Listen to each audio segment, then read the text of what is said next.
you're mainly focusing on just getting information about people to contact next. No. Yes and no. It depends. If he would have told me it's a train wreck, I would have said, so who was the last person that happened to?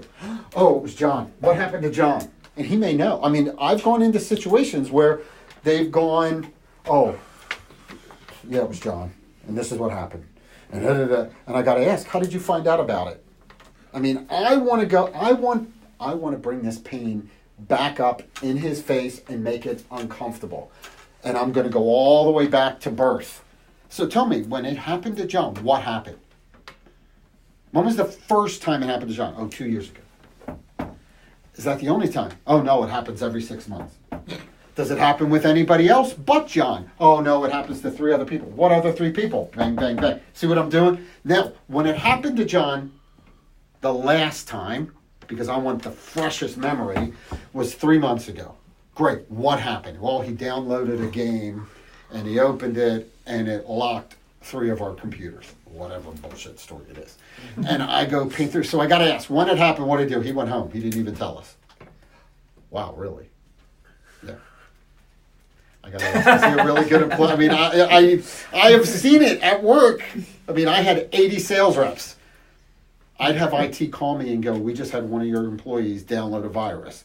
And then I got to do a whole write-up and a whole thing because they were downloading personal shit onto their tablets. They're not allowed. They sign a document. But who listens? Now, we got them as regionals. We got them unlocked, so we could download stuff. But they were really... They go on and validate, hey, what did you do? Why is this on it? Like, they let us put Netflix on so we could watch it for traveling at the hotel. I didn't. It's just not worth it. But now... Yeah, it's like $14 a month now. Oh, I don't know. I got Netflix, Hulu, Amazon. I got all of them. All the kids use them. So now I'm going to go... Password plus. Huh? 1, 2, 3, 4, 5, 6. Excuse me. Becky 25, right? Becky 25, nice. Yeah. So, once you get them to tell you, here's what the problem is. When's the last time it happened? How did it happen? Then I go, what did he do? Who did he tell? He told it IT. Now, when IT got it, what happened? Well, IT got it, and now with your business, the sales guy really isn't going to be the problem. He's just going to bring the problem in-house, right? But who's the problem? The IT guy. So that's who I want to know. So when it happened, who did he tell? He told Mary. What did Mary have to do? Well, he's got to call, what did he say? Jorge. So he had to call Jorge. What happened? Oh, she hates calling Jorge because Jorge gets angry at us for wanting to get it because he's got it right. She hates telling him. Well, she hates making that call. Wow, that's really uncomfortable for Mary. Yeah, it is. She doesn't like to do it. How many times does that happen to her? She's got to make that call at least once or twice a month. Well, how much time does he spend having it? Well, Jorge rips her a new one. She spends 15, 20 minutes on the phone with her. Wow. And then once Jorge gets it, what's he do? Well, he actually has to call the owner and spend 15 minutes talking to, and then he's got to go and do the. So he's spending 2 hours just to fix one problem, on top of the half hour that he spent dealing with Mary just to tell him about the problem. Now, what am I building? Well, you're giving them the situation that you can resolve. Yes, and I'm giving you one more thing. Cost. Time is money. I'm giving you cost now. I'm putting tangible dollars to a problem. So I got to ask, let's just say they're in the shipping business. So when your tractor trailer isn't running, how much are you losing an hour? $1,000 an hour. So I got to ask, if we pull Mary out of the mix, we put this out of here, and we had Jorge here, we've already used 2 hours of productivity time. What is that costing you? 20% of that $1,000? $200-$300? Probably. How many times you're saying that's happening? Once or twice a month? So you're talking $400 to $600 a month? 12 times a year? Starts adding up. $8,000. So your IT company, I got to ask you, where we're just talking about managed IT services, and he's not protecting your system. Your sales reps' machines are running slow. He's bringing viruses into your system that's crashing it. He's causing it to be brought up to Mary, which takes her out of the mix, which Mary's in charge of doing your billing and invoicing and all of that. She's got to stop billing your customers for a half hour or more. And then on top of that, she's got to call Jorge, pull him off of your security, which I got to ask, it doesn't sound like your security's really protected, is it? And I get the customer going, no, it's not. And I go, so out of all of that, it's costing you about $8,000. How much are you spending a month for IT right now? 4. You're spending $4,000. So out of the $4,000 you're spending, it's costing you $8,000. Is that a value? So if I could show you a way, one, we could reduce your cost, most likely. Eliminate this completely, would that be a value to you? Yeah. Yeah. Now, I never say it'll be cheaper. I can usually reduce, because it depends. If the manage they have is 0, it's never going to be less. It's going to be more. But I'm going to secure you that you're not. So here's the thing, though. He's spending $8,000 right now. Technically, Right. he's spending 12. He's spending this already, but this he's spending. You got $8,000 to add to this, because if I could, you're spending it already. Right.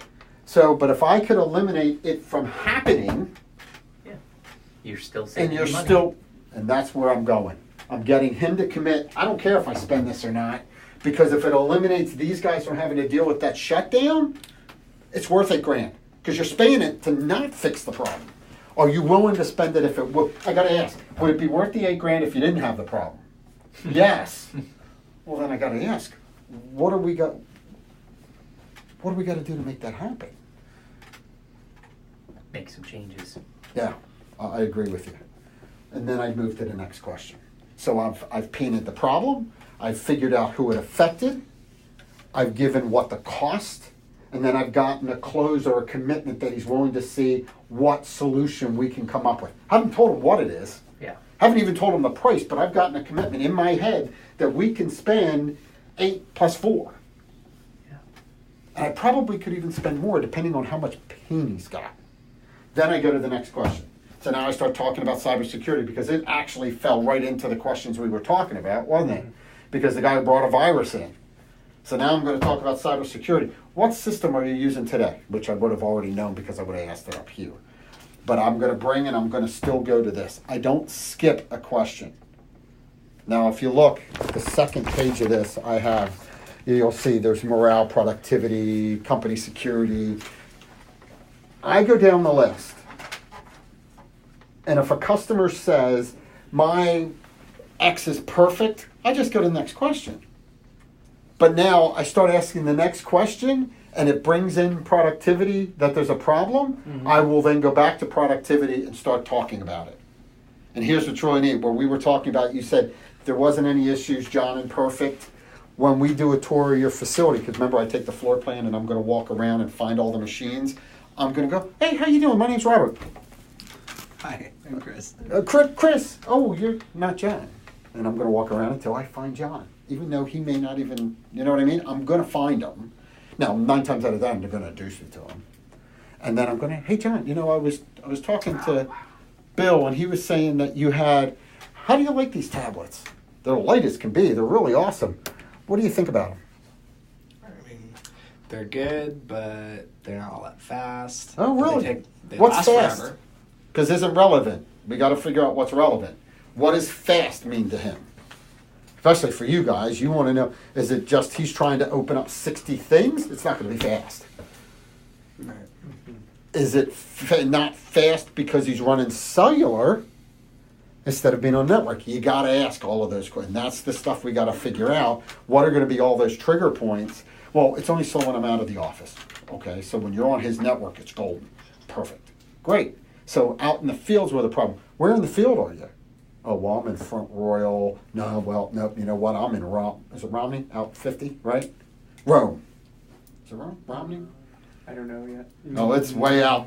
You go past the hospital in Front Royal. I mean, in Winchester. Out that way. Rome.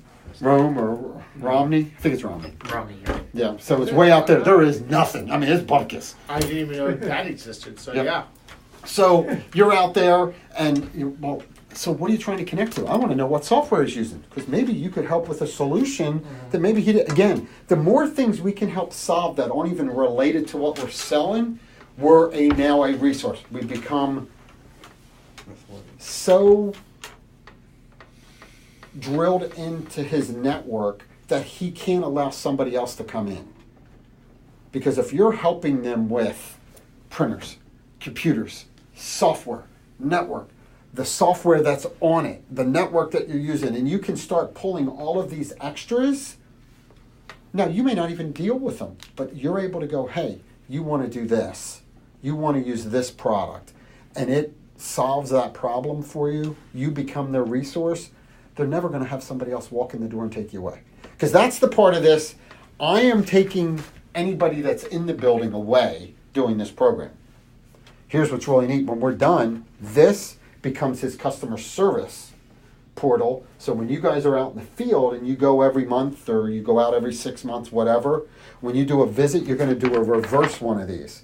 Hey, when it comes to our managed print services or managed services, how are we doing?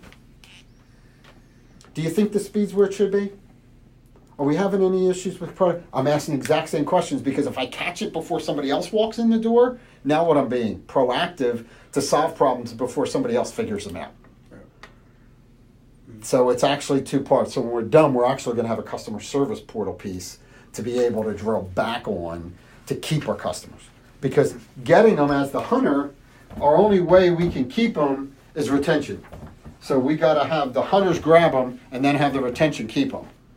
And then that's where growth is. Because if you lose one every time you gain one, he's never going to make you money. You're making a fortune because you're adding them. But if he has to keep turning them.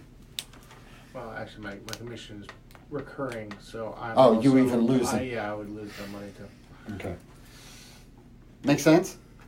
So that's why I want to build it that it aligns perfectly. And they're the problems when we set up and we walk in, when we do our initial install, they're the things we're going to talk about. Hey, I know the number one thing was speeding up equipment, getting this online, and solving downtime. These are how we were going to do it. So when we come in, they already know why. They know what we're solving. So, if I'm understanding correctly, the information gathering process is sort of twofold. It's sort of gathering what you need to know to paint the most vivid picture of pain to the decision maker. Correct. And to find out all those other things that they hadn't considered as something that might need fixing, that all of a sudden you realize, well, we could also do this for Yep. you. That's to exactly make yourself right. invaluable. Yep. Okay. That's exactly what it is. And that's what you do in anything you sell. That's what makes this so fun to me. Because you gotta find what's in here of the prospect that helps you align with what I need to sell. Right. And the easier I can connect and find that pain point, it's a solution. Right. That's all it is. But you have to find it. I love on that second page here, you have, do you think that competitor is capable of fixing these issues? Right. It's really nice. You gotta add all of those in. Now, see, this one, I love that. I didn't do the one for the program. This is actually the non-programmer page because this is, you can use in any business because it's talking about safety and security and all of that's relevant in every business. To versus the programmer page for this originally is uniform based, right? Right, Because it's but uniform. it's work. adaptable. And it was, when you drop off 5 pants and 5 shirts, how many of them come back every week? They don't always. They just don't. And I'm going to make that as painful as I can. Yeah. So we got to have those same thing. And that's why I think this is a great one. I think cybersecurity is a great one. Data recovery. So, / business continuity. so what do you mean by that? So I know this is if system crashes, data's recovered. Correct? Is that what you're talking about? Yes and no. Okay. The distinction just being there's backing up data and getting it back to you, Mm-hmm. but that doesn't always translate to you're back up and working. Right. It could be, hey, here's your data, Right. but that doesn't necessarily mean everything is So working. And data recovery is one, and then data backup's another. Yeah, they're related, but they're Right. different. Yeah, and then business continuity is we have a solution where it doesn't matter. You're back up and running right now. You can keep working Okay, because so the way we do our backup. that's a allows- selling point. So Yeah. that we don't want to talk about here. We want to find what they're doing in the data recovery or the data backup, and then from our questions, we want to align Okay. that that's the problem we find, so that's our solution. Got it. So what I'd ask is, John, tell me a little bit about your Data data backup, backup and and your recovery. data recovery today. Backup. What do you do? Got it. Oh, well, we have OneDrive. Wonderful. What else you got? Oh, we have nothing. Oh, okay. And what do you do to recover the data if it's once lost or your system crashes? What do you do? Well, I'm going to ask for a second. Data recovery, you just asked me, and I said, we back everything up. Everything I do, nothing stores on here, it all stores on OneDrive. What's the good or the bad? Hold on one sec, don't answer.